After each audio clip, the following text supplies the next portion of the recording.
الحمد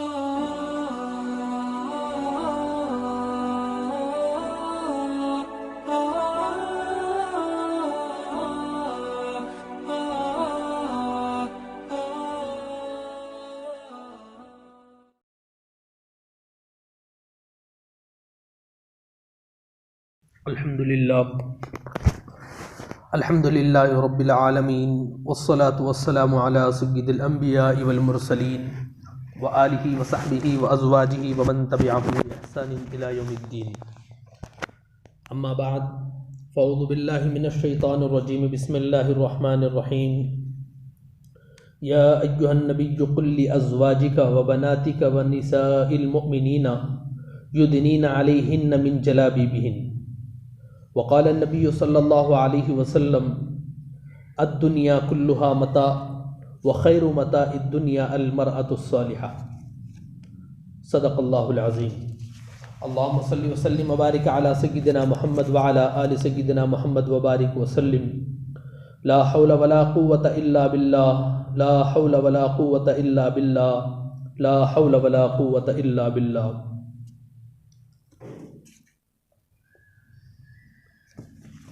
اللہ رب العزت کا بے انتہا فضل کہ اللہ رب العزت نے اس کائنات کو جب وجود بخشا تو حضرت آدم علیہ السلام کو انسانوں میں سب سے پہلے پیدا کیا، اور حضرت آدم علیہ السلام کو اس کا دنیا کے اندر رہتے ہوئے بے چینی سی محسوس ہو رہی تھی، اکیلا پن ستا رہا تھا. تو اللہ رب العزت نے اس اکیلے پن کو دور کرنے کے لیے جس چیز کو کائنات کے اندر وجود بخشا وہ عورت ہے. اور اسلام کے اندر اللہ رب العزت نے عورت کو ایک بڑا سا مقام دے رکھا ہے. اسلام سے پہلے یا حضرت محمد رسول اللہ صلی اللہ علیہ وسلم کے پیدائش سے پہلے کا اگر زمانے کے اوپر نظر ڈالی جائے تو وہاں سے یہ بات ملتی ہے کہ جب کوئی گھرانے کے اندر لڑکا پیدا ہوتا تو باپ ہو یا اس کے رشتہ دار ہو خوشی منایا کرتے کہ ہمارے گھر کے اندر ایک وارث آ چکا ہے، ایک مرد آ چکا ہے، اس بات سے خوش ہوا کرتے. لیکن جیسے ہی انسانیت کا جو دوسرا چہرہ ہے جس سے اللہ رب العزت نے انسانیت کو مکمل کیا، اگر وہ بیٹی گھر کے اندر جنم لیتی تو باپ کے دل کے اندر اداسی چھا جاتی کہ محلے کے اندر اگر میں جاؤں تو کس چہرے کو لے کر جاؤں. ہر ماموں کے چہرے پر اداسی چھا جاتی کہ میں کیا کہوں اپنے دوستوں سے جا کر. چاچا کے چہرے پر اداسی چھا جاتی، دادا ہو یا نانا ہو ہر ایک کے چہرے پر اداسی چھا جاتی کہ اب کیا ہوگا، میرا تو سر شرم سے پانی پانی ہو چکا ہے. بس پوری کائنات کے اندر ایک ایسی شخصیت تھی جو اس بیٹی سے بھی خوش ہوا کرتی تھی، وہ عورت ذات ہوتی تھی. عورت کے اندر اللہ رب العزت نے محبت کو ڈالے رکھا ہے. اللہ رب العزت کے بہت سارے نام ہیں، بہت سارے صفات ہیں. ان صفات میں قرآن کریم کے اندر جو صفت سب سے زیادہ پڑھی جانے والے اللہ رب العزت کے نام کے ساتھ دو صفات ہیں، ایک ہے رحمان اور دوسرا ہے رحیم. قرآن شروع کرنا ہو تو بسم اللہ سے شروع کرتے ہیں، وہاں پر بھی رحمان اور رحیم کا تذکرہ ملتا ہے. یا قرآن کریم کے اندر بھی بہت سارے مقامات پر لفظ رحمان اور لفظ رحیم کو اللہ رب العزت نے لایا ہے. ان دو صفات سے اللہ رب العزت کی ایک بہت بڑی حکمت قرآن کریم کے اندر ہمیں معلوم ہوتی ہے کہ جب بندہ گناہ کرتے کرتے گناہوں کے دلدل میں پھنس جاتا ہے، پھر ان دو الفاظ اس آدمی کو ایک بھروسہ دلاتے ہیں کہ دیکھ، جس رب نے تجھے پیدا کیا تھا، جس رب نے اس کائنات میں تجھے وجود میں لایا تھا، وہ رب کی تو کھانا اس رب کا دیا ہوا کھاتا ہے، اس رب کی زمین میں رہتا ہے، اس رب کا دیا ہوا اس چیزوں کا استعمال کرتا ہے. اس کائنات کے اندر جتنی چیزوں کو اللہ نے بنایا ہے وہ ساری کی ساری چیزیں انسانوں کے لیے ہیں. تو انسانوں کے لیے جتنی چیزوں کو بنایا، یہ رات کا نکلنا انسان کے لیے، دن کا آنا انسان کے لیے، چاند و سورج کا اپنے وقت پر نکلنا انسان کے لیے، غرض کائنات کی جو بھی چیز ہو جو ہمیں ایسا لگتا ہے کہ یہ نفع دینے والی چیزیں ہیں، وہ بھی انسان کے فائدے کے لیے، اور جو چیزیں ایسا لگتا ہے کہ وہ نقصان دینے والی ہیں ان چیزوں کو بھی اللہ نے انسان کے لیے پیدا کیا ہے۔ ایسے جب اللہ رب العزت نے کائنات میں وجود بخشا تو وجود بخشنے کے بعد انسان کو پیدا کیا، اور انسان جب گناہوں کے دلدل میں پھنس جاتا ہے تو انسان کو بھروسہ دلانے والی دو الفاظ ہیں، وہ رحمان اور رحیم ہے، جس سے یہ پتہ چلتا ہے کہ آدمی کتنا بھی گناہوں کے دلدل میں پھنستا جا رہا ہو، بس اللہ رب العزت کو اگر پکارنا ہو تو الرحمن اور الرحیم کے الفاظ سے جب بلایا جاتا ہے۔ رحمان اور الرحیم یہ بہت ہی ممتاز الفاظ ہیں، بہت سارے اللہ رب العزت کے نام ہیں، لیکن ان دو ناموں کو زیادہ تر عام اس لیے کیا گیا کہ ان ناموں کے ذریعے سے اللہ رب العزت کی رحمانیت اور اس کی رحمت اور اس کی شفقت اس کے اندر سے چھلکتی ہے، تو آدمی کو بھروسہ ملتا ہے کہ جب ایسا اللہ ہے جو گناہوں کو معاف کرنے والا ہے، جتنا بھی آدمی گناہوں کے اندر چلے جائے لیکن اللہ کو اگر پکارے تو اللہ اس کو معاف کر سکتا ہے۔ تو آدمی کو رحمان اور رحیم ہونے کی وجہ سے سامنے والا اگر آدمی نرم ہوتا ہے تو آدمی کو بھروسہ مل سکتا ہے کہ میرا کام کچھ بن سکتا ہے، تو آدمی گناہوں کے دلدل میں پھنس گیا، اب اللہ رب العزت کے پاس واپس آنا چاہتا ہے تو اللہ رب العزت رحیم ہے، کریم ذات ہے، تو اس کے ذریعے سے آدمی پھر اپنے گناہوں کو معاف کر سکتا ہے۔ تو یہ دو جو الفاظ ہیں، رحمان ہونا اور رحیم ہونا، اس کی تھوڑی سی جھلک اللہ رب العزت نے اس کائنات کے اندر رکھا ہوا ہے کہ اللہ کیسے رحیم ہے۔ اگر کوئی دیکھنا چاہتا ہے تو اپنے ماں باپ کو دیکھ لیا کرے، اللہ کتنا بڑا رحیم ہے، کتنا بڑا کریم ہے، کتنا رحم کرنے والا ہے، کتنا شفقت کرنے والا ہے۔ اگر کوئی دیکھنا چاہے تو والدین کو دیکھ لے، ماں باپ کو دیکھ لیں، باپ کے اندر بھی وہ چیزیں موجود ہوں گی، ماں کے اندر بھی وہ چیزیں موجود ہوں گی، لیکن ماں کے اندر رحم زیادہ ہوا کرتا ہے، ماں کے اندر رحم زیادہ ہوا کرتا ہے، شفقت ماں کے اندر زیادہ ہوتا ہے، اور وہ ماں ایک عورت ہے، اور وہ ماں ایک عورت ہے جس عورت کو گھٹیا سمجھا جاتا تھا، اسلام نے اس کو مقام عطا کیا، حضور اکرم صلی اللہ علیہ وسلم نے اس کو عزت دے رکھی ہے۔ تو میں یہ عرض کر رہا تھا کہ پہلے زمانے کے اندر جب عورت بچیاں پیدا ہوتی تو ان بچیوں کو لے جا کر دفن کر دیا جاتا، ایک گڑھا کھودا جاتا قبر کی شکل میں، پھر اس کے اندر بچی کو پھینک کر اوپر مٹی ڈال دی جاتی تھی، اس طریقے سے عورت کو دفن کر دیا جاتا۔ باپ یہ محسوس کرنا نہیں چاہتا تھا کہ میرے بارے میں کوئی یہ کہیں کہ مجھے بیٹی ہوئی ہے۔ آدمی بیٹی کو، عورت کو عزت کی نگاہوں سے نہیں دیکھا کرتا تھا۔ عورت پیدا ہوتی باپ کے محکوم بن کر رہا کرتی تھی، اس کو کوئی آزادی نہیں، کوئی اس کی حکومت نہیں، کوئی اس کی خواہشات کو پورا کرنے والا نہیں ہے۔ اگر بچی ہے، بچی کی ضرورتیں ہوتی ہیں، لیکن باپ اس بچی کو گھٹیا نظر سے دیکھا کرتا تھا، اس کو پالنا پسند نہیں کرتا تھا۔ بھائی ہے تو بھائی اپنی بہن کے ساتھ اچھائی کے ساتھ معاملہ کرنا پسند نہیں کرتا، اس لیے کہ وہ ایک عورت ہوا کرتی تھی۔ کوئی بھی آدمی ہو، شوہر بھی اس کے ساتھ اچھائی کے ساتھ پیش نہیں آیا کرتا تھا، لیکن حضور اکرم صلی اللہ علیہ وسلم آئے اور آ کر آپ نے عورتوں کو عزت دی، اور سورہ تکویر کی آیت نمبر 8 اور آیت نمبر 9 دیکھیں تو اس کے اندر یہی واقعہ جو میں نے آپ کے سامنے بتایا، وہ واقعہ اللہ رب العزت نے پیش کیا اور فرمایا وَإِذَا الْمَوْءُودَةُ سُئِلَتْ بِأَيِّ ذَنبٍ قُتِلَتْ، کس وجہ سے عورتوں کو زندہ درگور کر دیا جاتا، کس وجہ سے عورتوں کو مار دیا جاتا تھا، اس کا تذکرہ اللہ رب العزت نے کیا۔ اور ایک مقام پر سورہ نساء کے اندر اللہ رب العزت نے ایک آیت میں یہ بھی فرمایا خَلَقَكُم مِّن نَفْسٍ وَاحِدَةٍ، چونکہ اس وقت ایسا ماحول تھا کہ عورت کو عزت کی نگاہوں سے دیکھا نہیں جاتا تھا، مرد کو عزت کی نگاہوں سے دیکھا جاتا تھا، تو اللہ رب العزت نے فرمایا خَلَقَكُم مِّن نَفْسٍ وَاحِدَةٍ، اے مردوں، اے عورتوں، تم دونوں کو ہم نے ایک جنس سے پیدا کیا ہے، ایک جنس سے پیدا کیا، وَخَلَقَ مِنْهَا زَوْجَهَا، اور اسی جنس سے ہم نے تمہارے شوہروں کو بنائے، تمہارے دو جنس اللہ رب العزت نے بنائے ہیں۔ تو اسلام کے اندر اور اسلام سے پہلے عورتوں کی کوئی عزت نہیں ہوا کرتی تھی۔ حضور اکرم صلی اللہ علیہ وسلم آئے اور آ کر آپ نے کوششیں کی، اور اس سے پہلے بھی ایک آدمی تھا جو آدمی حضور اکرم صلی اللہ علیہ وسلم سے پہلے ہی اس کام کے اندر لگا ہوا تھا، عورتوں کو عزت دلانے کے اندر اس کی ایک محنت جاری تھی۔ پھر حضور اکرم صلی اللہ علیہ وسلم آئے اور آپ نے بھی اس کام کو زوروں شوروں سے کیا، اسلام کے اندر عورت کو عزت دلائی، اور اتنی عزت دلائی حضور اکرم صلی اللہ علیہ وسلم نے ایک حدیث کے اندر فرمایا، الدنیا کلھا متاع، دنیا سارا کا سارا ایک سامان ہے، معمولی سی چیز ہے، وخیر متاع الدنیا المرأۃ الصالحہ، اگر اس دنیا کے اندر اگر کوئی سب سے بہترین اگر کوئی ہے، سب سے بہتر اور سب سے بیسٹ اگر کوئی چیز ہے، المرأۃ الصالحہ، نیک عورت وہ سب سے بہترین چیز ہے۔ ایک اور حدیث میں آپ کے سامنے بتاؤں، حضور اکرم صلی اللہ علیہ وسلم اپنے چاروں صحابہ کے ساتھ بیٹھے ہوئے تھے، حضرت ابو بکر، حضرت عمر، حضرت عثمان، حضرت علی، چاروں کے ساتھ بیٹھے ہوئے تھے، اور ایک ایک نے اپنی خواہشات کا ذکر کیا۔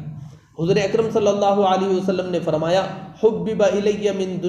الدنیا، مجھے دنیا کی کوئی چیز پسند ویسے تو نہیں ہے، لیکن میرے دل کے اندر دنیا کی محبت ڈالی گئی ہے، تو 3 چیزوں کی دنیا کے اندر کی محبت ڈالی گئی ہے۔ سب سے پہلا جس کا تذکرہ حضور اکرم صلی اللہ علیہ وسلم نے کیا، وہ حضور نے فرمایا، النساء، مجھے عورتیں بہت زیادہ پسند ہیں۔ یہاں پر میں آپ کو ایک بات بتا دوں کہ عورتیں کیوں پسند ہیں، یہ حدیث جب بیان کی جاتی ہیں تو اس کا مطلب غلط نہیں ہے، بلکہ یہ جو زمانہ تھا اس زمانے کے لحاظ سے حضور اکرم صلی اللہ علیہ وسلم نے فرمایا کہ اس زمانے کے اندر جو زمانہ حضور کا تھا اس زمانے کے اندر عورتوں کی کوئی عزت نہیں تھی، تو حضور نے فرمایا نانا عورتوں کی عزت کی جائے گی، عورتوں کو ان کا مقام دیا جائے، عورتوں کو ان کی وراثت کا حق دیا جائے، عورتوں کو ان کی محبت کا حق ان کے ساتھ ادا کی جائے۔ اس کے لیے حضور نے فرمایا اس زمانے کے اندر عورتوں کو گھٹیا سمجھا جاتا ہے، اور میں محمد اس زمانے کے اندر کہتا ہوں کہ عورتیں مجھے زیادہ پسند ہیں، کیونکہ اس زمانے کے اندر عورتیں ہونا بڑا مشکل تھا، بچیاں ہونے کی صورت میں ہی ان کو دفن کر دیا جاتا، اس لیے حضور نے ڈائریکٹ نہیں انڈائریکٹ اس کے اندر میسیج دیا کہ بچیوں کو پالا پوسا جائے اور ان کو بچیوں کو بڑا کیا جائے، ان کی تربیت کی جائے۔ چنانچہ ایک حدیث کے اندر حضور اکرم صلی اللہ علیہ وسلم نے فرمایا، من آلا 3 بنات فأدبہن، جو آدمی 3 بچیوں کو پالے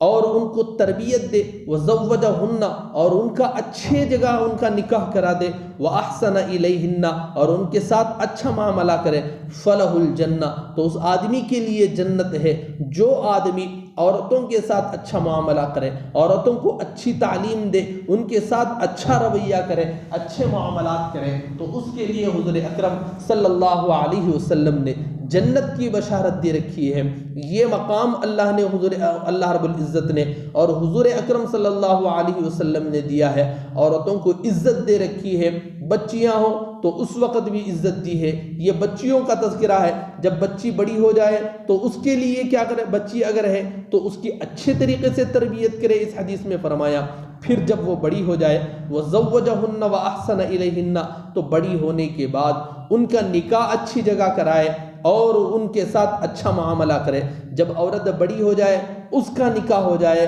تو وہ باپ کے زمرے سے نکلتی ہے، بھائیوں کے زمرے سے نکلتی ہے، تو شوہر کے ساتھ آتی ہے۔ تو شوہر کے ساتھ جب آ گئی تو اس وقت حضور نے عورتوں کو عزت دیتے ہوئے کیا فرمایا، حضور اکرم صلی اللہ علیہ وسلم نے فرمایا، خیرکم، اگر پوری کائنات کے اندر سب سے بہترین کسی آدمی کو دیکھنا چاہتے ہو،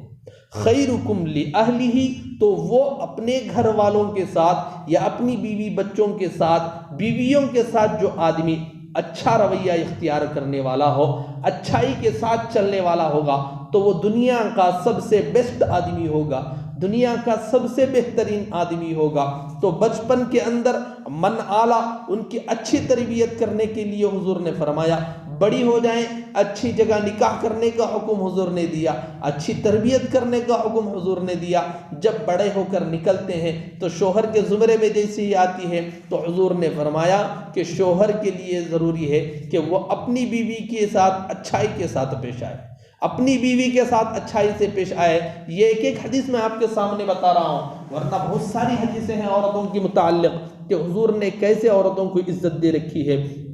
پھر جب بیوی بن جاتی ہے تو بیوی کے بعد اس کا جو مقام آتا ہے، بیوی کے بعد دوسرا جو مقام آتا ہے وہ مقام ہے ماں بننے کا۔ عورت کے ایک ماں بننے کا مقام آتا ہے۔ جب عورت ماں بن جاتی ہے تو پھر یہاں پر اسلام نے اس کو عزت دی، اور عزت دے کر یہ بتا دیا، بچے جب آ گئے تو بچے آنے پر اس عورت کو بتایا گیا کہ بچوں کو بتایا گیا کہ اگر تمہیں جنت تلاش کرنی ہو، تو اگر جنت دیکھنا چاہتے ہو، الجنت تحت اقدام الامہات، اللہ نے جنت ماں کے قدموں کے نیچے رکھی ہوئی ہے۔ تو اللہ رب العزت نے جس عورت کو زمانے کے اندر گرایا جا رہا تھا، عزت کی نگاہوں سے دیکھا نہیں جا رہا تھا، اس عورت کو ایک مقام دیا، ایک پوزیشن دیا۔ اللہ رب العزت عزت دیتے چلے گئے، عورت کو پیدا ہونے سے لے کر آخر دم تک عزت دیتے چلے گئے، اور عورت کو ایک حکم دیا کہ تم اپنے وقار کو بچا کر رکھو۔ جب تک کوئی آدمی دنیا کے اندر اپنے وقار کو نہیں پہچانتا، اس کی عزت باقی نہیں رہتی، اس کی عزت باقی نہیں رہتی۔ ایک مثال دے کر میں آپ کو بات سمجھانے کی کوشش کروں گا۔ آپ نے دیکھا ہوگا بڑی بڑی جو کمپنیاں ہوتی ہیں یا بڑے بڑے ہوٹلز جو بھی ہوتے ہیں، وہاں پر کام کرنے والے لوگ کچھ ہوتے ہیں، اور ان کے اوپر جو آدمی ہوتا ہے وہ ایک مینیجر ہوتا ہے۔ مینیجر کا حق یہ ہے کہ وہ دوسروں کے نگرانی کیا کرے، اور اپنے حق کو سمجھتے ہوئے، اپنی وقار کو سمجھتے ہوئے اگر وہ مینیجر کام کرتا ہے تو اس کی عزت وہاں کے سارے کاریگر کرتے ہیں۔ اگر مینیجر سارے کاریگروں کے ساتھ اتنا گھل مل گیا کہ وہ اپنی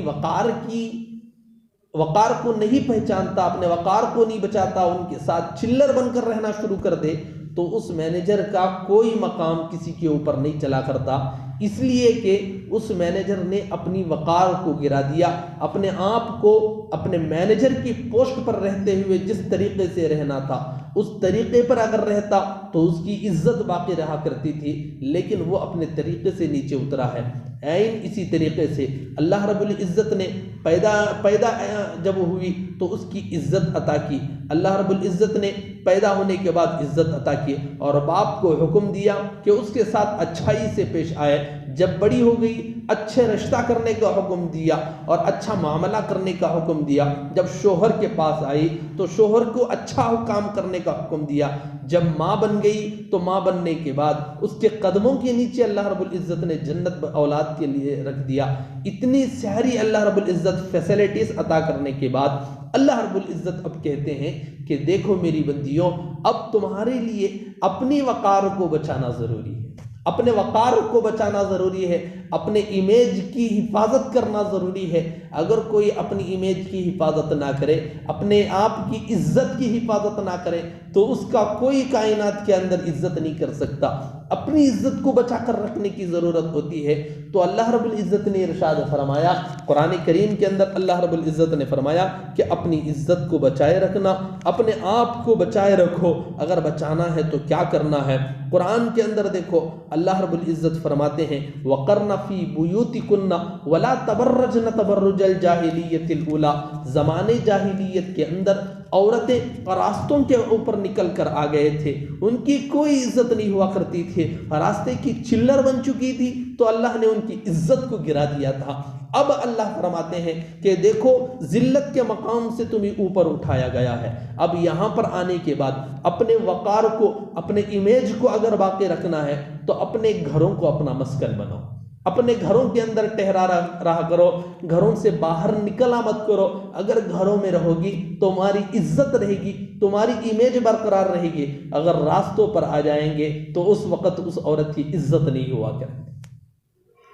آپ نے دیکھا ہے کہ گھروں کے اندر کوئی چیز لائی جاتی ہے، کوئی پھل لایا جاتا ہے، اگر پھل چھلکے کے ساتھ موجود ہو تو آپ کے بھی اٹھا کر کھانے کا من کرتا ہے۔ اگر چھلکا نکال دیا جائے اور ایسے ہی کہیں پر رکھ دیا جائے تو اس پھل کو اٹھا کر کھانے میں تھوڑی سی جھجک ہوتی ہے کہ اس پر کچھ لگ نہ گیا ہو، اس کے اوپر کچھ گندگی نہ آ گئی ہو، اس کو کس طریقے سے کھایا جائے، اس طریقے پر آدمی کو تھوڑی سی جھجک ہوتی ہے۔ عین اسی طریقے سے جس ذلت سے اللہ نے نکالا ہے، اس ذلت سے عزت دینے کے بعد اللہ فرماتے ہیں کہ اب اپنے گھروں کے اندر رہا کرو، پردے کا اہتمام کیا کرو، نہ نامحرموں کے سامنے آنا یا نامحرموں کے سامنے آواز کرنا، اپنی زبان کو کھولنے سے بچا کرو۔ جب عورت اپنے وقار کے اندر رہتی ہے تو اس وقت اللہ اس کو اور عزت دیتے ہیں۔ لیکن افسوس کا مقام ہے کہ ہماری عورتیں، اکثر کا میں بات کر رہا ہوں، میں آپ کو نہیں بلکہ اکثر عورتوں کی حالت میں بتا رہا ہوں کہ راستوں پر اپنے آپ کو ظاہر کر دیا ہے۔ جن عورتوں کو گھروں میں بیٹھنے کا حکم اللہ نے دیا تھا، جن عورتوں کو بازار سے نکال کر حضور اکرم صلی اللہ علیہ وسلم نے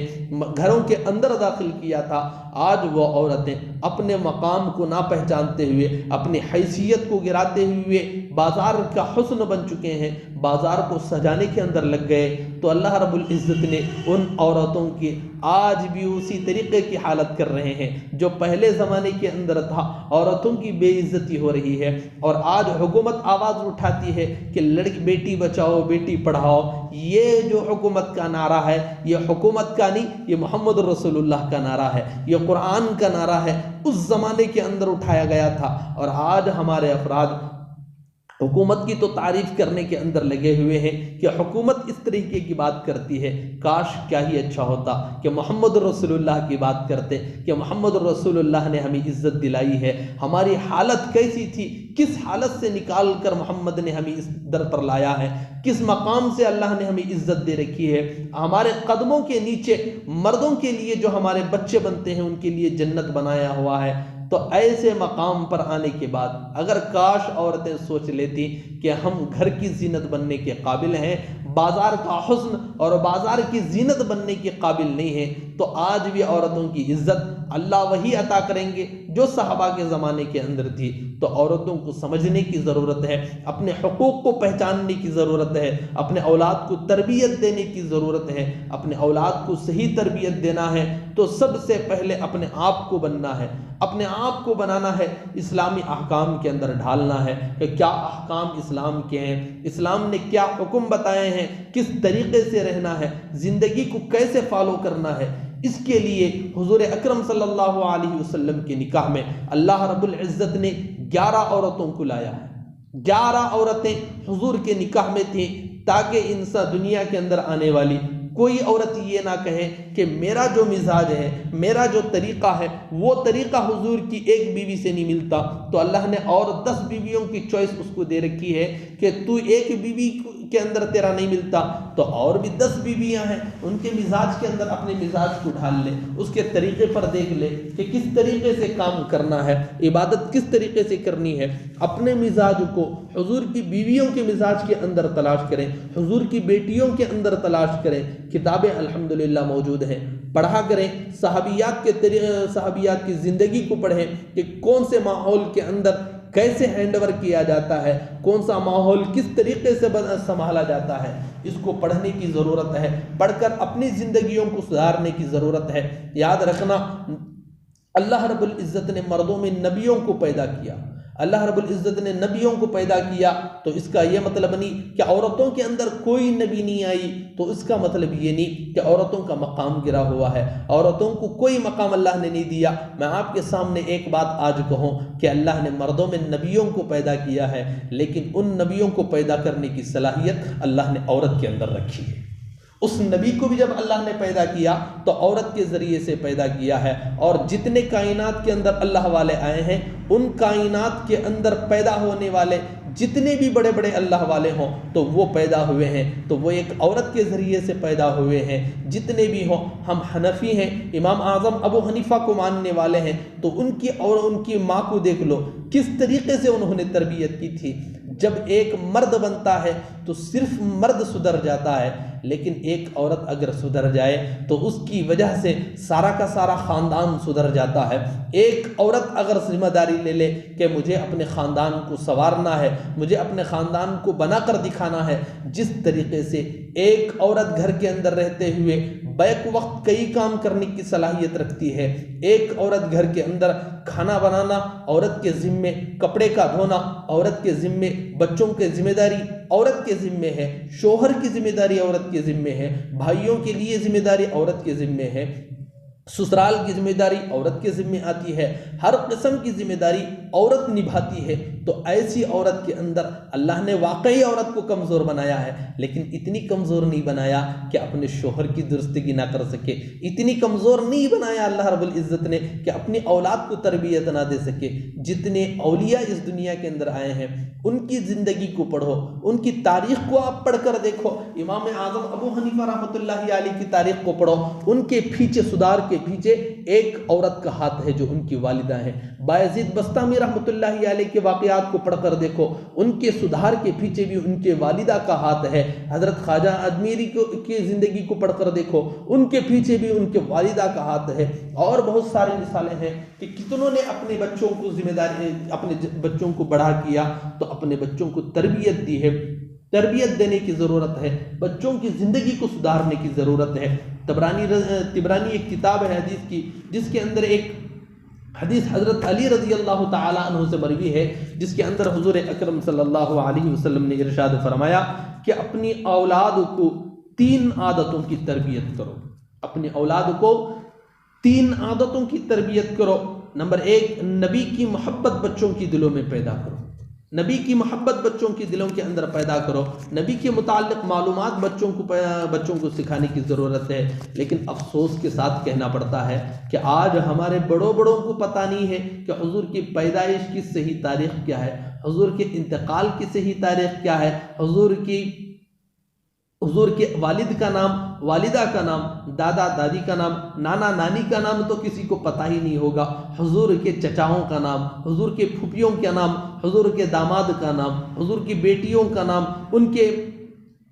نواسوں کا نام کیا ہے، حضور کے رضائی بھائی کتنے، رضائی بہن کتنے ہیں، ان کے نام کیا ہیں، یہ ہم لوگوں کو معلوم نہیں ہے۔ لیکن بڑے ہی افسوس کے ساتھ کہنا پڑتا ہے کہ آج ہمارے بچوں کو اگر پوچھنا ہو تو ہمارے اس نبی کی زندگی کو اگر پوچھا جائے تو کچھ نہیں بتا سکتے، جس نبی نے ہمارے لیے اپنے نواسوں کو قتل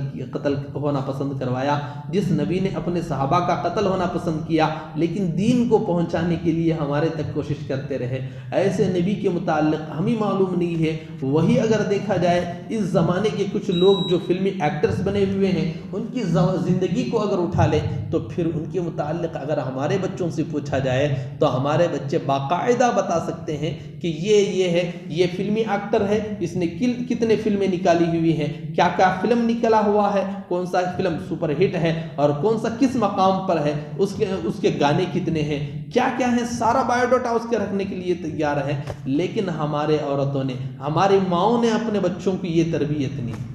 اب یہ نہ سمجھنا کہ میں اپنے ماؤں کو قصوروار ٹہرا رہا ہوں، اس لیے میں اپنے ماؤں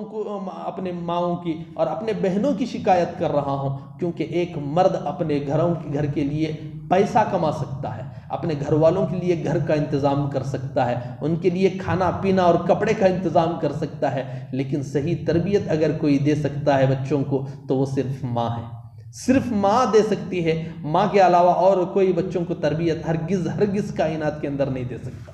پوری کائنات کے اندر کوئی نہیں دے سکتا، صرف ماں ہی ہے جس کے اندر اللہ رب العزت نے وہ خوبی رکھی ہے کہ ماں اپنے اولاد کو جس مقام پر چاہے ڈھال سکتی ہے۔ اچھا بنانا ہو تو ماں بنا سکتی ہے، بچوں کو بگاڑنا ہو تو ماں بگاڑ سکتی ہے۔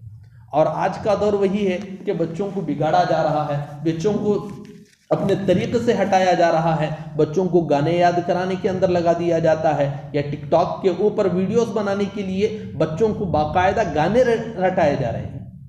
بچوں کو باقاعدہ گانوں کو رٹایا جاتا ہے اور اس کے مطابق اس کو لپنگ کرائی جاتی ہے اور اسے ڈانس کروا کر اپنے چھوٹے سے ننھے سے بچوں کو، ہمارے مسلمانوں کی یہ حالات میں آپ کے سامنے بتا رہا ہوں، بچوں کو رٹا کر گانے رٹائے جاتے ہیں۔ کاش کیا ہی اچھا ہوتا ان بچوں کو قرآن کی کوئی آیت رٹا دی جاتی، ان بچوں کو قرآن یا حضور کی کوئی حدیث رٹا دی جاتی، یا حضور اکرم صلی اللہ علیہ وسلم کی سیرت تو یاد کرائی جاتی۔ ہماری ماؤں کا وہاں پر توجہ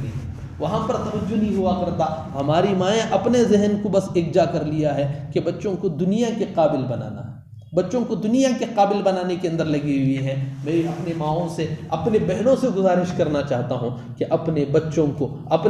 اسلام کی تربیت عطا کرو، اپنے بچوں کو اسلام کی تربیت عطا کرو۔ بچوں کے اندر اسلام کی تربیت آئے گی، اسلام نے جو کہا ہے، قرآن نے جو کہا ہے اس کو سکھانے کی ضرورت ہے۔ ورنہ آپ دیکھ سکتے ہیں اپنے گھروں کے آس پاس، آپ دیکھ سکتے ہیں کہ بچے بڑے ہونے کے بعد اپنے ماں باپ کے ساتھ کیا رویہ اختیار کر رہے ہیں، جبکہ قرآن نے کہا وَلَا تَقُلْ لَهُمَا اُف، ماں باپ کے سامنے اف تک نہ کہنا۔ یہ اف کا کیا مطلب ہے؟ جیسے ہمارے گھروں کے اندر ہوتا ہے کہ اگر کوئی کسی کو کوئی چیز لانے کے لیے کہے یا کوئی کام کرنے کے لیے کہے تو بچے ایک آواز نکالتے ہیں۔ یہ جو آواز میں نے آپ کے سامنے نکالی، یہ آواز جب بچہ نکالتا ہے تو قرآن نے وہ کہا ہے، عربی میں اس کو اف کہا جاتا ہے۔ تو اللہ فرما رہے ہیں کہ ماں باپ کے سامنے اف تک نہ کہو، یعنی یہ آواز تک نہ نکالو۔ یہ قرآن کا میسیج ہے، یہ نبی کا میسیج ملتا ہے، لیکن ہمارے بچوں کو وہ تربیت نہیں ہے۔ ہمارے بچوں کو ماں باپ کی قدر کے متعلق معلوم نہیں ہے۔ باپ کے ساتھ پیش آنے کا طریقہ ہمارے گھروں کے اندر سکھایا نہیں جاتا، ماں کے ساتھ پیش آنے کا طریقہ ہمارے گھروں کے اندر سکھایا نہیں جاتا۔ میں صرف آپ کو قصوروار نہیں ٹھہرا رہا ہوں، ہماری جب بات مردوں کے سامنے ہوتی ہے تو اس وقت بھی ہم یہی کہتے ہیں کہ اپنے بچوں کے سامنے اپنی عورتوں کو برا بھلا مت کہنا۔ ہم باقاعدہ یہ بات کہتے ہیں کہ اپنے بچوں کے سامنے اپنی بیویوں کی عزت کو مت گراؤ، ان کی عزت کو مت اچھالا کرو۔ ہم وہاں پر بھی کہا کرتے ہیں، اور آپ کے سامنے جب بات ہوگی تو ہم آپ کے سامنے بھی یہ کہیں گے کہ اپنے بچوں کے سامنے اپنے شوہروں کو جواب نہ دو۔ اپنے بچوں کے سامنے اپنے شوہروں کو جواب نہ دینا اور ان کے سامنے اپنی نظروں کو نہ ملانا، اس سے خود کی عزت گر جائے گی۔ بچوں کے سامنے خود کی عزت گر جائے گی، بچے کے سامنے گر جائے، معلوم ہوگا کہ باپ اگر بیوی کی عزت نکالتا ہے تو بچے کو معلوم ہو جائے گا کہ میری ماں کی کوئی اوقات میرے باپ کے پاس نہیں ہے۔ یہ بچے کے دل کے اندر میسج چلا جائے گا۔ اگر کوئی بیوی اپنے شوہر کو گھور کر دیکھتی ہے بچوں کے سامنے، یا کوئی بیوی اپنے بچوں کے سامنے اگر شوہر کو جواب دیتی ہے تو بچوں کے دل میں یہ میسیج بیٹھ جائے گا کہ میرا باپ کی کوئی اوقات میرے ماں کے سامنے نہیں چلا کرتی۔ پھر اس کا نقصان کیا ہوگا؟ ماں کے طرف سے باپ کی عزت گئی، باپ کی طرف سے ماں کی عزت بچوں کے سامنے گرتی ہے، تو یہی بچے جب بڑے ہوں گے تو تھوڑا تھوڑا سا جواب دینا شروع کرتے ہیں۔ پھر ایک وقت وہ بن جاتا ہے کہ جب ماں کچھ غلطی کے اوپر مارنے کے لیے آتی ہے تو بچے کا بھی ہاتھ اٹھ جاتا ہے۔ دنیا نے ایسی چیزوں کو دیکھ رکھا ہے کہ بچہ خود ماں کو مارنے والا بن جاتا ہے بڑا ہونے کے بعد، کیونکہ ماں کے اندر طاقت ختم ہو گئی تو بچہ ہاتھ اٹھاتا ہے۔ وجہ کیا ہے؟ وجہ یہ ہے کہ اس کو صحیح تربیت نہیں ملی ہے۔ صحیح تربیت نہیں ملی ہے تو صحیح تربیت کرنے کی ضرورت ہے، صحیح انداز سے اس کی تربیت کرنے کی ضرورت ہے۔ تو میں یہ کہہ رہا تھا کہ حضرت علی رضی اللہ تعالیٰ عنہ کی روایت کے اندر آتا ہے، حضور نے فرمایا کہ بچوں کو 3 عادتوں کی تربیت کرو۔ نمبر 1، حضور کی محبت سکھاؤ، اور نمبر 2، حضور نے فرمایا کہ اہل بیت کی عزت سکھاؤ، اہل بیت کی محبت ان کے اندر پیدا کرو، صحیح طریقے سے ان کے اندر محبت پیدا کرو۔ اور تیسری چیز حضور نے فرمایا قرآن کی تلاوت کی ان کو عادت ڈالو، قرآن کی تلاوت کی عادت ڈالو۔ آج قرآن کی تلاوت سے ہمارے بچے دور ہیں، البتہ اسکولوں کی تعلیم کے اندر گھس گئے ہیں۔ اسکول کی تعلیم کو ہم منع نہیں کرتے، آپ پڑھاؤ اپنے بچوں کو، خوب اسکول کی بھی تعلیم دینا، لیکن قرآن سے محروم نہ کرنا، لیکن قرآن سے محروم نہ کرنا۔ قرآن کی تعلیم دینا بہت بچوں کے لیے بہت ضرورت ہے، بہت ہی ضروری ہے۔ بچوں کو قرآن کی تعلیم دیں، اس کا عادی بنائیں۔ اس وقت بچے کچھ موبائل کے عادی بن چکے ہیں، ان موبائلوں سے ان کو چھڑانے کی ضرورت ہے، موبائل سے ان کو چھڑانے کی ضرورت ہے۔ 2-4 گیم نکل گئے ہیں جن گیم کے بچے عادی ہو چکے ہیں، ان میں سے ایک گیم جو اس وقت بہت ہی جو زوروں سے چل رہا ہے، کوئی ایک گیم ہے PUBG نام کا، جس گیم کے اندر اتنا بچہ مشغول ہو گیا ہے کہ اس کو کوئی پتہ نہیں چلتا۔ کچھ دن کے پہلے کا اخبار ہے، اس کے اندر آیا ہوا تھا کہ ایک چھوٹا بھائی PUBG کھیل رہا تھا تو بڑے بھائی نے اس کو جا کر منع کیا تو اس نے اپنے بڑے بھائی کا قتل کر دیا۔ یہ میں ایسی ہی بات نہیں بتا رہا ہوں، بلکہ اخبار کی بات میں آپ کے سامنے بتا رہا ہوں۔ بچے کا نام تو مجھے یاد نہیں ہے، بلکہ یہ واقعہ ابھی کچھ دن پہلے، غالباً اسی مہینے یا پہلے مہینے کے، اس سے پہلے مہینے کے اندر ہو چکا ہے۔ ایسا بچہ مشغول ہو چکا ہے، اس کو موبائل کا عادی نہ بنائیں، اس بچے کو قرآن کا عادی بنائیں، اس بچے کو ذکر کا عادی بنائیں۔ اگر آپ اپنے بچوں کو ذکر کے یا قرآن کے عادی بنائیں گے، اپنے بچوں کو رات کو سلاتے ہوئے کسی ٹی وی پروگرام کو دکھا کر سلانے کے بجائے صحابہ کے واقعات کو پڑھیں، ان واقعات کو بچوں کے سامنے رکھ کر ان بچوں کی تربیت کریں گے تو اس وقت وہ بچے چل کر آپ کے فرما بردار بنیں گے۔ ماں باپ کو خود چاہیے کہ اپنی جو اہمیت بچوں کے سامنے ہے اس اہمیت کو بتایا کریں کہ اہمیت ماں باپ کی اہمیت کیا ہے۔ ماں کے لیے حضور نے ایک حدیث میں حضور نے فرمایا کہ ماں کے 3 حقوق حضور نے فرمائے ہیں۔ ایک صحابی نے آ کر پوچھا تھا تو اس کے جواب میں حضور نے فرمایا کہ ماں کا سب سے پہلا حق ہے۔ دوسرا سوال کیا، تیسرا سوال کیا تو 3 مرتبہ حضور نے فرمایا کہ سب سے پہلا حق تمہارے اوپر تمہاری ماں کا ہے۔ پھر باپ کا حقوق، باپ کے متعلق حضور نے فرمایا یہ باتیں بچوں کو بتانے کی ضرورت ہے، بتا کر بچوں کے دلوں کے اندر اپنی اہمیت کو پیدا کریں،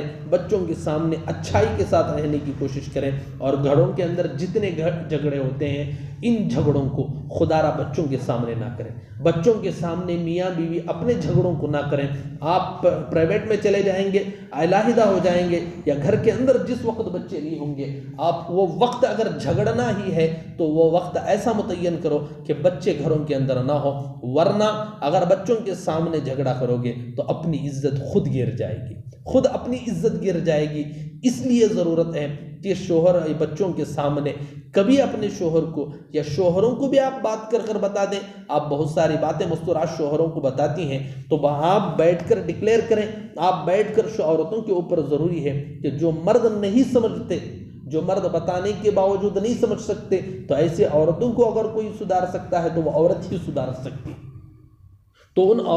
ہر ایک کے اوپر ضروری ہے کہ اپنے شوہروں کے سامنے بتائیں کہ ہمیں بچوں کے سامنے کس طریقے سے رہنا ہے۔ بچوں کے سامنے آپ مجھے ڈانٹ نہیں سکتے، آپ مجھے علیحدہ میں ڈانٹ لیں، میری غلطیوں کو بعد میں ڈانٹیں گے، لیکن بچوں کے سامنے نمک کے کمی ہونے پر یا نمک زیادہ ہو جانے پر یا کسی بات پر آپ مجھے بچوں کے سامنے نہیں ڈانٹ سکتے۔ علیحدہ میں آپ جتنا ڈانٹنا ہو ڈانٹ لو، لیکن بچوں کے سامنے مجھے ہرگز مت ڈانٹنا، اس سے میری بھی عزت بچوں کی نگاہ میں گر جائے گی اور آپ کی بھی عزت گر جائے گی اور آپ ظالم شمار ہو جاؤ گے۔ اس لیے بچوں کے سامنے مجھے اف تک نہ کہو، میری عزت آپ بڑھایا کرو، میں آپ کی عزت کو بچوں کی نگاہ میں بڑھاؤں گی۔ اس طریقے سے بچوں کی تربیت کرتے جائیں گے۔ ماں باپ بچوں کے سامنے جو کام کرتے ہیں وہ کام چھوٹے بچوں کے ذہن کے اندر فٹ ہو جاتے ہیں، بیٹھ جاتے ہیں۔ اس لیے آپس میں بات کر لیں اور بات کر کر طریقے کو گھر کے اندر لائیں، اور جہاں تک ہو سکے شوہر جب گھر کے اندر آ رہا ہو تو بیویوں کے اوپر ضروری ہے کہ اپنے چہرے کو مسکراتا چہرہ بنا کر کھڑے ہو جائے۔ ایک حدیث میں آپ کے سامنے بتاؤں، حضور اکرم صلی اللہ علیہ وسلم، حضرت خدیجہ رضی اللہ تعالیٰ عنہ کا زمانہ، ابھی کوئی نکاح آپ کا نہیں ہوا تھا، اس زمانے کے اندر حضور اکرم صلی اللہ علیہ وسلم ایک مرتبہ گھر کے اندر داخل ہوئے، پھر واپس نکل گئے، پھر اس کے بعد حضور داخل ہوئے۔ حضرت خدیجہ رضی اللہ تعالیٰ عنہ کو تعجب ہوا کہ یہ حضور کا کیا معاملہ ہے، یہ کیسے حضور کر رہے ہیں کہ پہلے آ گئے پھر واپس جا کر پھر آ رہے ہیں۔ تو حضور اکرم صلی اللہ علیہ وسلم سے حضرت خدیجہ نے پوچھ لیا تو حضور نے کہا کہ پہلے جب میں گھر کے اندر آ رہا تھا بغیر مسکرائے اور چہرے یہ سلام کیے بغیر آ گیا تھا، مجھے جیسے ہی یاد آیا میں گیا اور سلام کرتے ہوئے مسکراتے ہوئے آیا۔ یہ مردوں کے سامنے ہم بیان کرتے ہیں، یہ حدیثوں کو بتا دیا جاتا ہے۔ بس اس حدیث سے آپ کے سامنے بھی یہ ہے کہ آپ جہاں تک جن مردوں کو آپ کے شوہروں کو اگر یہ بات نہ پہنچی ہو، آپ کے بڑے بھائیوں کو نہ پہنچی ہو، تو آپ ان کے سامنے بتا دیں کہ گھر کے اندر داخل ہونے کا طریقہ کیا ہے، گھر کے اندر داخل ہونے کا صحیح انداز کیا ہے۔ آپ نے اس حدیث کو سن لیا تو حدیث کا ایک اور حدیث بھی ہے کہ جو بات ہم لوگوں کو معلوم ہے دوسروں تک پہنچانا یہ بھی نیکی کا کام ہے۔ آپ اپنے گھروں کے اندر بتا دیں کہ گھر کے اندر آنے کا یہ سسٹم ہے کہ جب گھر میں آ رہے ہوں تو باہر کام کا جتنا آپ کا ٹینشن ہوگا آپ گھر سے باہر رکھ کر آئیں گے، کیونکہ باہر کا جتنا ٹینشن وہ باہر ہی رہے گا، گھر کے اندر آپ ٹینشن کے ساتھ نہیں آئیں گے۔ گھر میں آئیں گے تو فری مائنڈ ہو کر آئیں گے، دماغ کو فری کر کر سکون کے ساتھ آپ گھر میں آئیں گے، اور آتے ہوئے زور سے سلام کر کر آپ محبت کے ساتھ چہرے کو مسکراتا بنا کر مسکراتے ہوئے گھر کے اندر داخل ہو جائیں۔ اور بیوی کے بھی ذمہ بنتا ہے کہ اپنے آپ کی جتنی بھی تکلیفیں آپ کی ہوں کچھ دیر کے لیے ان تکالیف کو چھپا لیں، کچھ دیر کے لیے ان تکالیف کو برداشت کریں، اور شوہر کے سامنے جب آ رہا ہو، یا بھائی آ رہا ہو تو بہن اس کے سامنے، یا باپ آ رہا ہو تو بیٹی ہو، جو بھی گئے اور اپنے بھائی کو یا بیوی اپنے بھائی کو، شوہر کو، یا جو بھی بیٹا ہو اس کو محبت کے ساتھ گھر کے اندر لائیں اور لا کر بٹھائیں، اور ان کے لیے جو خدمات ہوں وہ خدمات کریں۔ پھر کچھ دیر جب گزرے گا تو پھر اپنی تکلیفوں کو بتائیں۔ جیسے ہی گھر میں آ جائیں اپنی اگر آپ تکلیفوں کو بتانا شروع کریں گی تو اس وقت مرد کا مزاج بگڑ جائے گا، چونکہ وہ باہر رہتے ہوئے جتنی تکلیفوں کو اٹھا کر آ کر رہتا ہے، مرد گھر میں جب آتا ہے تو سکون پانے کے لیے آتا ہے۔ اب سکون پانے کے لیے جب آ رہا ہے، اس مرد کو سکون نہ ملے تو وہ یہ پاگل بن جاتا ہے، وہ آدمی کو بہت تکلیف ہوتی ہے۔ اس لیے ضرورت ہے کہ سب سے پہلے جیسے ہی گھر کے اندر آ رہے ہوں مرد، ان کے ساتھ اچھائی کے ساتھ پیش آئیں، محبت کو آپس کے اندر بڑھائیں، محبت کو بڑھائیں، اچھائی کے ساتھ رہیں، اور سلام کا مزاج بنائیں، کیونکہ سلام کرنے سے محبت بڑھتی ہے، آپس میں محبت بڑھتی ہے، اور جتنے آپ کے تعلقات بگڑے ہوئے ہوں ان تعلقات کو سدھارنے کی ضرورت ہے، ان تعلقات کو بنانے کی ضرورت ہے۔ اپنے آپ کو بنائیں، اپنے اللہ رب العزت سے رشتے کو مضبوط کریں۔ جس اللہ نے ہمیں عزت دے رکھا ہے، جس اللہ نے ہمارے لیے اس کائنات کو وجود بخشا ہے، اس اللہ کی قدردانی کرنے کی ضرورت ہے، اس کے احکام کو ماننے کی ضرورت ہے۔ تو میں یہ عرض کر رہا تھا کہ اللہ رب العزت اتنی عزت دینے کے بعد اللہ فرما رہے ہیں وَقَرْنَ فِي بُيُوتِكُنَّ وَلَا تَبَرَّجْنَ تَبَرُّجَ الْجَاهِلِيَّةِ الْأُولَىٰ۔ اللہ رب العزت عورت کو حکم دے رہے ہیں کہ اپنی امیج کو بچانے کے لیے، اپنے ریسپیکٹ لوگوں کو بتانے کے لیے کہ میری عزت کیا ہے، میرا مقام کیا ہے، اگر یہ بتانا ہو تو بازار کا حسن نہیں بننا ہے، بلکہ گھروں کے اندر ٹھہر کر اپنی عزت کی حفاظت کریں، اپنی عفت کی حفاظت کریں، اپنے مقام کو بچایا کریں، کیونکہ اللہ رب العزت نے عزت دی ہے، اس عزت کو بچانے کی ضرورت ہے، اپنے مقام کو بچانے کی ضرورت ہے، ہر ایک کے ساتھ اچھائی کے ساتھ پیش آنے کی ضرورت ہے، کیونکہ جب تک ہم دوسروں کے ساتھ اچھائی سے پیش آئیں گے تو دوسرا بھی ہمارے سامنے اچھائی سے پیش آئے گا۔ اور ایک بات آخر میں آپ کے سامنے بتاتا چلوں، جہاں تک ہو سکے اپنی زبان کی حفاظت کرنا، اپنی زبان کی اور اپنے نظروں کی حفاظت کرنے کی ضرورت ہے۔ اس زمانے کے اندر اپنے نظروں کی حفاظت اور اپنی زبان کی حفاظت کرنے کی بہت ضرورت ہے۔ زبان سے غیبت اگر کوئی کرتے ہیں تو اس کی وجہ سے سارے اعمال ختم ہو جاتے ہیں، سارے اعمال ختم ہو جاتے ہیں، اور نظر اگر کسی پر غیر محرم پڑتی ہے تو اس کی وجہ سے بھی ایمان ختم ہو جاتا ہے۔ تو ایمان ختم نظر پڑنے سے کیسے ہوگا؟ اگر کسی کو دیکھ لیا، اگر اچھا لگ رہا ہو، اس سے تعلقات بناتے ہیں، غلط رویے میں پڑ جاتے ہیں، غلط انداز اس کا اختیار ہو جاتا ہے۔ تو اس لیے میں کہہ رہا ہوں کہ جہاں تک ہو سکے اپنی نظروں کی حفاظت کریں۔ آپ وہاں سے نکل کر یہاں پر آتی ہیں تعلیم حاصل کرنے کے لیے، اللہ رب العزت نے تعلیم حاصل کرنے والوں کے لیے بڑا مقام عطا کیا ہے، ایک ایسا مقام ہے کہ فرشتے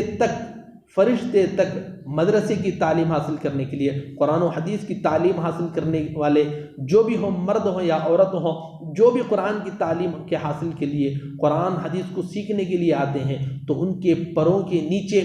فرشتے بھی اپنے پروں کو بچھا دیتے ہیں کہ یہ اتنے معزز ہیں جن کے پیر میرے پروں کے اوپر پڑنا بھی بہت خوش نصیبی ہوگی، یہ سوچتے ہوئے ان کے لیے پروں کو پھیلا دیتے ہیں۔ اب راستے میں آتے ہوئے کسی کی غیبت کرتے ہوئے آنا یہ اچھا نہیں لگتا، یا کسی کے اوپر گندی نگاہ اٹھاتے ہوئے آنا۔ اگر کوئی ہماری عزت کرتے ہوئے ہمارا ویلکم کرتا ہے اور ہم کسی غلط کام کے اندر آ رہے ہوں تو سامنے والے کی نگاہ کے اندر ہماری عزت گر جاتی ہے۔ جب فرشتے ہمارے پیروں کے نیچے پر کو بچھا رہے ہوں کہ اتنے معزز افراد ہیں، پھر ہماری نظر کسی اور پر لگ رہی ہو تو یہ اچھا نہیں لگتا۔ اس لیے ضرورت ہے کہ اپنے اعمال کو سدھارنے کی ضرورت ہے، اپنے اخلاق کو سدھارنے کی ضرورت ہے، اپنے اعمال کو سدھار کر اخلاق کو سدھار کر رہنے کی ضرورت ہے۔ جو عزت مستورات کی اس وقت بھی گھٹ رہی ہے، اس عزت کو بحال کرنے کی ضرورت ہے، اپنی عزت کی حفاظت کرنے کی ضرورت ہے، اپنے بچوں کی عزت حفاظت کرنے کی ضرورت ہے۔ میں جہاں بھی جاتا ہوں 2-3 باتیں وہاں پر بتاتا ہوں کہ اپنے اولاد کی نگرانی کرنا ہے، اپنے اولاد کی نگرانی کرنے کی ضرورت ہے۔ راتوں میں اٹھ کر درمیان میں بھی ان کی نگرانی کیا کرنے کی ضرورت ہے، اس لیے کہ موبائل کا ایک ایسا فتنہ ہے جس کے ذریعے سے ہماری بچیاں، جس کو ہم اچھی سمجھا کرتے ہیں، وہ بچیاں کسی اور سے راتوں کے اندر چیٹنگ کے اندر مصروف رہتی ہیں، ان کے ساتھ میسیج کرنے کے اندر مصروف رہتے ہیں۔ اس لیے ضرورت ہے کہ راتوں کو ان بچوں سے موبائل کو چھین دیا جائے، موبائل کو چھین دیا جائے اور تالا ڈال کر ایک جگہ پر رکھ دے کہ رات میں راحت کی نیند کر کر آپ سو جاؤ، رات میں موبائل استعمال کرنے کی گھروں کے اندر کوئی ضرورت نہیں ہے، آپ اٹھاؤ اور لا کر کے اندر ڈال کر سو جاؤ۔ بچوں کی عزت کی حفاظت کرنے کی ضرورت ہے، ورنہ زمانہ خراب ہے جس زمانے کے اندر ہم سمجھتے ہیں کہ ہماری بچی اچھی ہے اور اس اچھی بچی کو کوئی گندا آدمی آ کر اپنی محبت کے جال میں پھنسا کر چلا جائے گا، پھر افسوس کرنا پڑے گا اور اس افسوس کا کوئی فائدہ نہیں ہوتا۔ میری بات کا غلط مطلب آپ ہرگز مت لینا، میں اچھائی کے ساتھ کہہ رہا ہوں، کیونکہ زمانہ جو ہے اس زمانے کے اعتبار سے ہم لوگوں کو اپنے عقل کو دوڑانے کی ضرورت ہے، اپنے کام کو کرنے کی ضرورت ہوتی ہے۔ اس لیے میں آپ کو بتا رہا ہوں کہ جہاں تک ہو سکے کاموں کو اپنے اس طریقے سے بنائیں، گھر کے اوپر نگرانی رکھا کریں۔ عورت صرف نگرانی رکھ سکتی ہے، عورت کے علاوہ مرد بھی اس گھر کے اوپر نگرانی مکمل نہیں رکھ سکتا۔ عورت ایک ایسی ہے جس کو اللہ رب العزت نے بنایا ہے اور بہتر اور کامل انداز سے بنایا ہے اور خوبصورت انداز سے بنایا رکھا ہے، اور اس عورت کے اندر جو کاموں کی ذمہ داری ملی ہے الحمدللہ انہوں نے خوب نبھایا ہے۔ اس لیے میں آپ سے عرض کرنا چاہتا ہوں کہ آپ اپنے گھروں کی نگرانی کریں، آپ اپنے گھروں کی نگرانی کیا کریں اور اپنے بچوں کی نگرانی کریں اور ان کو صحیح ڈھنگ دینے کی کوشش کریں، اسلام کا طریقہ ان کو دینے کی کوشش کریں، حضور کی سیرت ان کے اندر آ جائے اس کی کوشش کریں۔ مرد بچے ہوں تو ان کو نماز کی مسجد کے اندر پابندی کرائیں، اگر لڑکیاں ہوں تو اپنی نگرانی کے اندر جس موقع پر وہ نماز پڑھنے کے قابل ہوں تو اس وقت ان کو نماز کا عادی بنائیں، نماز کو عادی بنائیں، نماز کے ذریعے سے ان کو سکھائیں، دعا کے ذریعے سے دعا کا ان کو عادی بنائیں، قرآن کا ان کو عادی بنایا جائے، موبائل سے ان کے رشتے کو جہاں تک ہو سکے ختم کرائیں۔ موبائل نے سارے رشتوں کو کھا لیا ہے، اس رشتوں کو بحال کرنے کی ضرورت ہے۔ اس لیے ضرورت ہے کہ جہاں تک ہو سکے اپنے آپ کو گھر کو سنبھالیں، اور گھر کو سنبھالنے کے لیے، گھر کو کنٹرول کرنے کے لیے صرف عورت ہے۔ میں بار بار کہہ رہا ہوں عورت ہی صرف ہو سکتی ہے جو اپنے گھر کو کنٹرول کر سکتی ہے، تو اس لیے ضرورت ہے کہ اپنے گھروں کو کنٹرول کریں، اپنے مقام کو بچائیں، اپنی عزت کو بچائیں اور اللہ رب العزت سے اپنے تعلقات کو قائم کریں، نبی کی سیرت کو اپنائیں۔ بس اسی بات پر میں اپنی بات کو ختم کرتا ہوں۔ وآخر دعوانا الحمدللہ رب العالمین۔